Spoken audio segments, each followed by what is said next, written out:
Man, look at this garden. It's incredible, huh? This is amazing, Tony. It is so hard to believe that this is the same backyard. Do you remember how open and exposed you felt?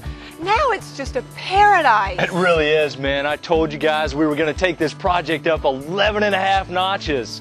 So anyways, let's take and show the people, give them a little breakdown of what we did on this project. Okay.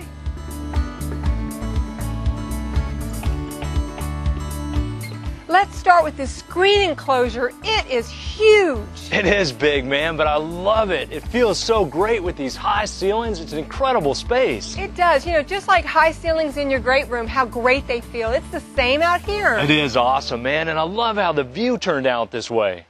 You know, Tony, angling the screen at a 45-degree angle really worked well. It did work great. You know, it brings the view out that way. It makes your eye go like this. Like this.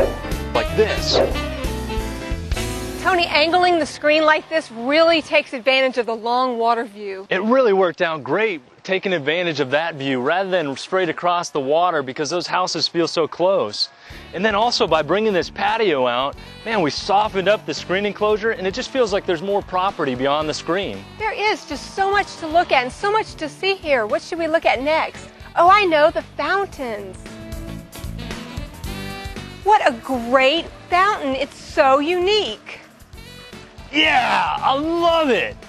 Just like the screen enclosures and the spa, the fountain, it just fits in with the whole design. What a great flow, huh? It is. And this wall is just so neat. You barely notice it, but it really frames the structure. It is, Yvette. It's a small detail, but it's the details that make a difference. If you have a fountain or a sculpture you want to put in your design, you really want to give it some prominence instead of just throwing it out on the patio. That's true. And Tony, what's the stone again? Buff. Yeah, Tony, using buff flagstone throughout the project really gives some continuity. It really does. Hey, watch this. Action shot. I do my own stunts, too.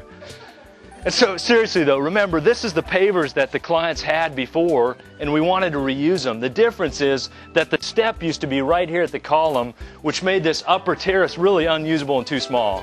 So we wanted to extend this upper terrace out and bring the step out, which totally changed the space. Yeah, and then we can step down to the dining area.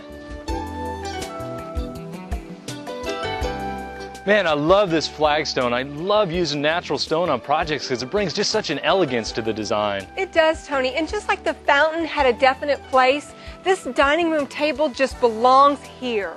It does. It's well planned out. It's organic. It fits in. Whatever. It just looks awesome. And I also love this strong circle shape.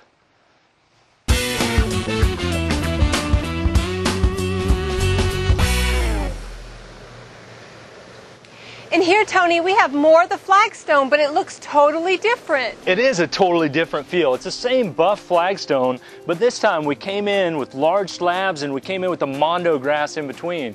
Totally different feel. Gives it a nice garden feel. It's so nice, and I just love the stone around the spa with the caps and the stone boulders. It's so inviting. It really is. I love how the landscape turned out. It just pops with color. It feels great in here. It really does. Hey, Tony, what is that over there?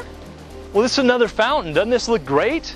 Well, yeah, Tony, but that kind of breaks your rule of framing a fountain. I know, isn't that funny? I love make design rules and then break them. It's especially cool, Yvette, if I can make a rule and then break it before even the episode's over. I just don't like that you're breaking all the rules, Tony.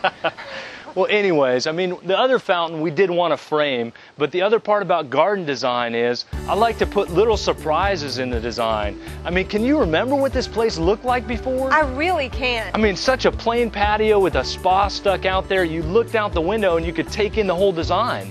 But now, with all these details and well planned out, I mean, different times of the year it looks different, and it seems like every time you come out in the garden, you're discovering something new.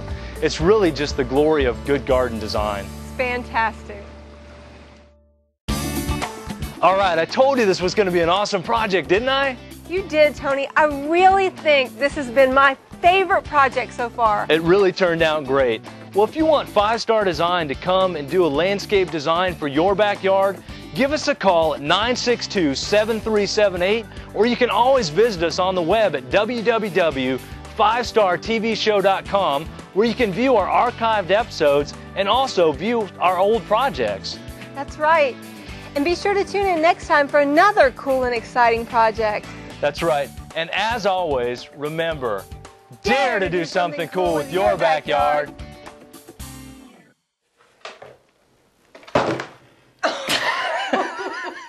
Bam! So have you ever had to work at being dorky, or does it just come natural? Oh, it's all natural. Like Tyson cheating. Stand by. And action. It did work well.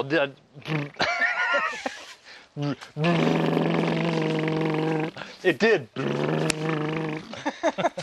So what was I supposed to say?